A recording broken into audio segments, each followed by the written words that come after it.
చాలా మంది పేరెంట్స్ కానీ ముందు అపోహ ఏంటంటే ఎడ్యుకేషన్ లోన్ తీసుకుందాం అనేసరికి ఫస్ట్ వాళ్ళు ఆలోచన చేసేది ఖచ్చితంగా ప్రాపర్టీ అష్యూరెన్స్ అడుగుతారు, అడగకుండా వీళ్ళు ఎడ్యుకేషన్ లోన్ ఇవ్వరు అని చెప్పి అనుకుంటారు కదా.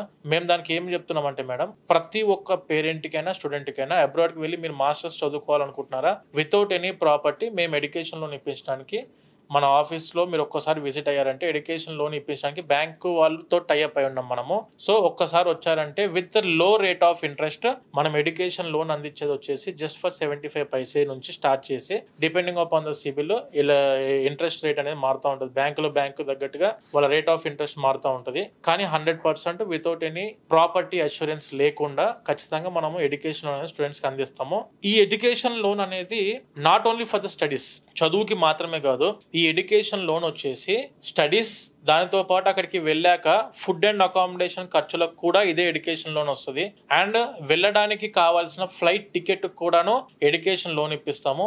అండ్ దానితో పాటు వీళ్ళు ఇక్కడి నుంచి వెళ్లే కంటే ముందు ఏదైనా ల్యాప్టాప్ కానీ, బుక్స్ కానీ, లేదంటే పర్సనల్ ఎక్స్పెన్సెస్ ఏమైనా ఉన్నా కూడా ప్రతి ఒక్కటి ఎడ్యుకేషన్ లోన్ లో కవర్ అయ్యే విధంగా మనం ప్రతి ఒక్క బ్యాంకులతో టైఅప్ అయినాము. సో స్టూడెంట్స్ ఎవరైనా ఫైనాన్షియల్ గా వెళ్దాం అనుకుంటున్నారు కానీ ఫైనాన్షియల్ ఇష్యూస్ ఉన్న ప్రతి ఒక్క స్టూడెంట్ కి ఇచ్చే మాట ఏంటంటే, ఒక్కసారి మీరు మన ఆఫీస్ కి వస్తే 100% నాన్ కొలెటరల్ ఎడ్యుకేషన్ లోన్ అనేది మా సంస్థ తరఫు నుంచి 100% మీకు చేయించడానికి మా వీసోస్ సంస్థ రెడీగా ఉంది.